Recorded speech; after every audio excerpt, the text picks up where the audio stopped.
আসসালামু আলাইকুম, কেমন আছেন সবাই? আশা করি ভালোই আছেন।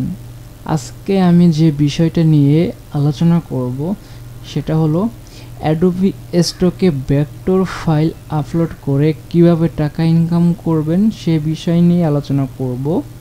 তাহলে চলুন শুরু করা যাক। আপনি দেখতে পাচ্ছেন আমার কম্পিউটারের স্ক্রিনে দুইটা ডিজাইন আছে, তো এই দুইটা ডিজাইন আমরা এখন বানাবো। তো কিভাবে বানাবো চলেন দেখে আসি। তো আমরা স্ক্রিনে আসার পরে যে কোনো একটা ব্রাউজার আপনারা সিলেক্ট করে নেবেন। তো আমি ক্রোম ব্রাউজার এটাকে সিলেক্ট করে নিলাম। সিলেক্ট করার পরে ভেক্টর স্টক কন্ট্রিবিউটর লিখে সার্চ করবেন। সার্চ করার পরে আপনার সামনে এমন একটা ইন্টারফেস আসবে। আসার পরে আপনি এখানে লিখবেন, যেমন আমি একটা হাঁসের ডিজাইন করব, যেটা আপনাদেরকে দেখালাম ওইটাই করব।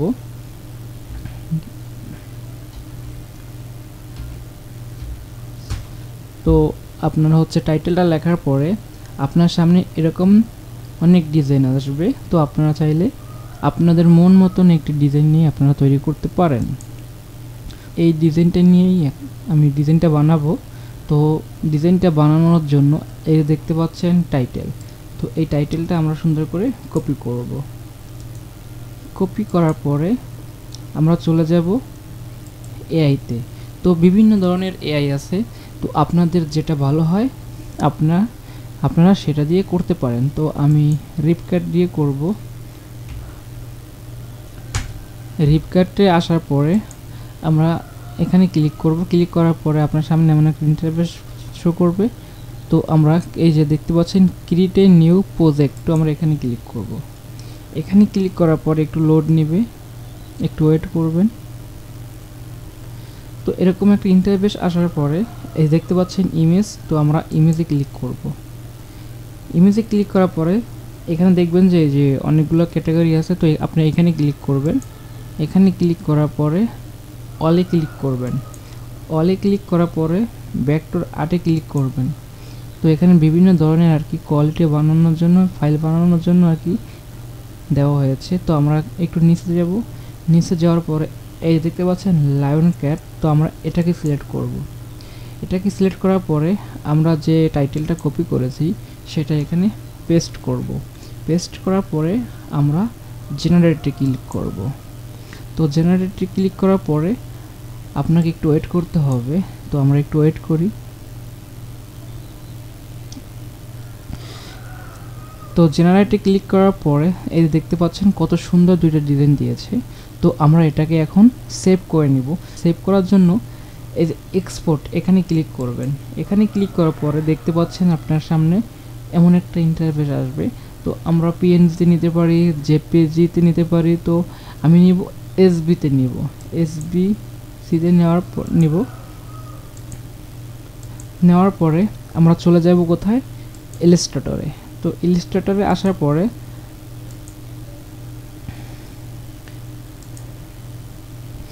দেখতেই পাচ্ছেন আমি অলরেডি নিয়ে এসেছি। তো আপনারা এখানে নিয়ে আসবেন। নিয়ে আসার পরে আমি একটা ডিজাইন দিয়ে আপনাকে বানিয়ে দেখাচ্ছি। তো আমরা একটাকে ডিলিট করে দিব। তো ডিলিট করার পরে আপনারা ছবিটাকে আর কি যে ফাইলটা নিয়ে আসবেন সেটাকে সিলেক্ট করবেন। সিলেক্ট করার পরে আপনার মাউসের রাইট ক্লিক করে আনগ্রুপ করে দিবেন। আনগ্রুপ করে দেওয়ার পরে আপনারা বাইরে মাউসটা নিয়ে আইসা একটা ক্লিক করবেন। ক্লিক করার পরে আবার এই যে হোয়াইট ব্যাকগ্রাউন্ড আছে এটার উপর একটা ক্লিক করে আপনি ডিলিটে চাপ দিবেন। ব্যাস, ডিলিটে চাপ দেওয়ার পরে এই দেখতে পাচ্ছেন কত সুন্দর একটি ডিজাইন তৈরি হয়ে গেছে। তো আমাদের ফাইলটা রেডি হয়ে গেছে। তো এখন আমরা একটা আর্টবোর্ড নিব, ঠিক আছে। তো আমি অলরেডি নিয়েছি একটা আর্টবোর্ড। তো আপনারা 4000 বাই 4000 একটা আর্টবোর্ড নেবেন। তো আমরা এখন কন্ট্রোল বি দিয়ে পেস্ট করব।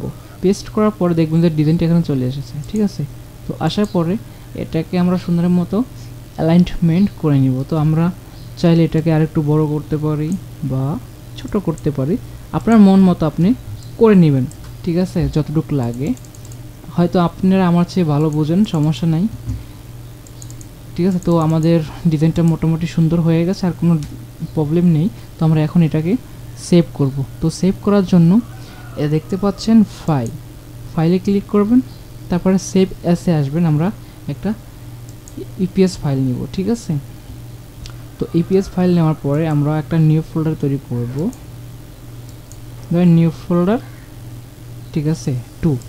তো আমরা এই ফাইলটাকে নিউ ফোল্ডার 2তে সেভ করব। তো সেভ করার পরে এই সেভ দেখছেন, এখানে ক্লিক করবেন। এখানে ক্লিক করার পরে আমরা ইলাস্ট্রেটর 10 ইপিএসে সিলেক্ট করব। সিলেক্ট করার পরে আমরা ওকেতে ক্লিক করব। তো আমাদের ইপিএস ফাইলটি হয়ে গেছে। এখন আমরা একটা জেপিজি ফাইল নিব। তো জেপিজি ফাইল নেওয়ার জন্য এক্সপোর্ট অপশনে আসার পরে এর দেখতে পাচ্ছেন এক্সপোর্ট। তো এখানে আসার পরে এক্সপোর্ট অ্যাসে ক্লিক করব। তো আমরা এখন সিলেক্ট করব ডেস্কটপ, সিলেক্ট করব, তারপরে এই নিউ ফোল্ডার 2তে সিলেক্ট করব। সিলেক্ট করার পরে আমরা এখান থেকে টিক চিহ্নটা উঠাইয়া দেবো। উঠাইয়া দেওয়ার পরে আমরা এক্সপোর্টে ক্লিক করব। এক্সপোর্টে ক্লিক করার পরে এটাকে আমরা সেভ করে নিব, ঠিক আছে। তো আমাদের এই ফাইলটি রেডি হয়ে গেছে। এখন চলে যাব আমরা অ্যাডোবি স্টক কন্ট্রিবিউটরে, ঠিক আছে। তো আমরা এখন অ্যাডোবি স্টকে আসার পরে এই যে এখানে দেখতে পাচ্ছেন আপলোড, এখানে ক্লিক করবেন। তারপর আপনার সামনে এমন একটা ইন্টারফেস আসবে। তো drag and drop file or your browser, এখানে ক্লিক করব। এখানে ক্লিক করার পরে আমরা ডেস্কটপ সিলেক্ট করব। সিলেক্ট করার পরে আমরা নিউ ফোল্ডার 2 সিলেক্ট করব। তো এখানে আমার হচ্ছে ইপিএসটা নিলেই হবে, জেপিজি ফাইল লাগবে না। তো আমরা এটাকে সিলেক্ট করে ব্যাস আপলোড দিয়ে দেব, ঠিক আছে। তো আপনার একটু ওয়েট করতে হবে, 2-3 মিনিট সময় নিতে পারে, প্রসেসিং হচ্ছে। তো আমরা এখন টাইটেলটাকে নিয়ে আসি, ঠিক আছে। তো টাইটেল নিয়ে আসার জন্য আমরা সহজে কিভাবে টাইটেলটা বের করা যায় সেই সিস্টেমটাই দেখব, ঠিক আছে। তো আমরা চলে যাব শাটারস্টকে। শাটারস্টকে আসার পরে আমরা এখান থেকে ইমেজটাকে সিলেক্ট করে দেব, ঠিক আছে। ইমেজটাকে সিলেক্ট করে দেওয়ার পরে দেখতে পারবেন যে আপনার এই ধরনের ইমেজ চলে আসবে। এই যে দেখতেই পাচ্ছেন বন্ধুরা, আপনার সামনে অনেকগুলো এরকম ডিজাইন চলে এসেছে। তো আমরা এখন চাইলে এটা কপি করতে পারি, তো আমি এটা কপি করব না, আর একটা দেখি ভালো ডিজাইন দেখে। এই যে ভেক্টর ইলাস্ট্রেটরে বিউটিফুল, আমরা এটাকে কপি করতে পারি। তো আমরা এটাকে কপি করব। কপি করার পরে এই দেখতে পাচ্ছেন আমরা ডিজাইনটা চলে এসেছে। তো আমরা এখন এটাকে যেহেতু এআই দিয়ে করেছি, তো আমরা এআইটাকে সিলেক্ট করে দেব, হ্যাঁ। তো এটা আইকন সেটের ভিতরে পড়েছে, তো আইকন সেট সিলেক্ট করব। ক্লিক করার পরে এই যে টাইটেলের এখানে বসিয়ে দেব। বসিয়ে দেওয়ার পরে এখানে দেখেন যে অলরেডি 25টা ট্যাগ আছে। তো এই ট্যাগগুলো দিই আমি বেশিরভাগ, আর কোনো ট্যাগ অ্যাড করব না। আপনারা চাইলে বিভিন্ন ধরনের ট্যাগ অ্যাড করতে পারেন। তো দেখেন বন্ধুরা, আমার ফাইলটি কিন্তু অলরেডি হয়ে গেছে, ব্যাস। তো আমরা এখানে এই যে দেখতে পাচ্ছেন এআই টিকমার্কগুলো দিয়ে দিবেন, তাহলে আপনার অ্যাকাউন্ট কোনো সমস্যা হবে না। ফাইলটি অলরেডি আপলোড করার জন্য তৈরি হয়ে গেছে। তো আমরা চাইলে এখন এটাকে আপলোড করতে পারি। আপলোড করার জন্য দেখতে পাচ্ছেন এই যে সাবমিট। তো আমরা সাবমিটে ক্লিক করব। সাবমিটে ক্লিক করার পরে আপনার সামনে এমন একটা ইন্টারফেস আসবে। তো আমরা এখান থেকে টিক 2টা উঠিয়ে দিব।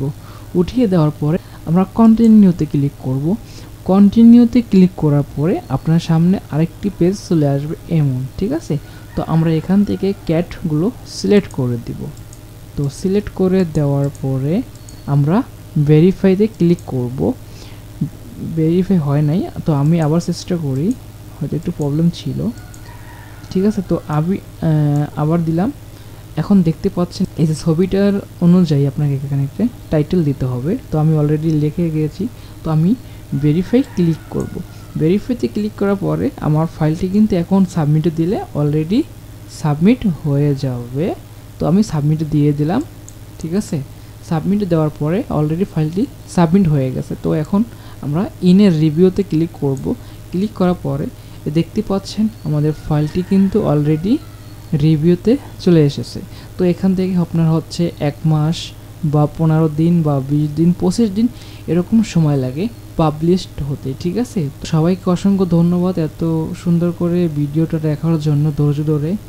আর হচ্ছে আমি নতুন ভিডিও বানিয়েছি, হয়তো কোনো কথায় ভুল হলে ক্ষমার দৃষ্টিতে দেখবেন, কারণ আমি নতুন ভিডিও বানানো শুরু করেছি।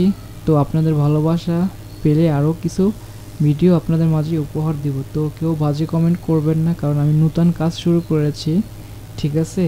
তো আমি চাই আরও ভালো কিছু আপনাদেরকে উপহার দেওয়ার জন্য, ঠিক আছে? তো ভালো থাকবেন সবাই, সুস্থ থাকবেন। আল্লাহ হাফেজ, আসসালামু আলাইকুম।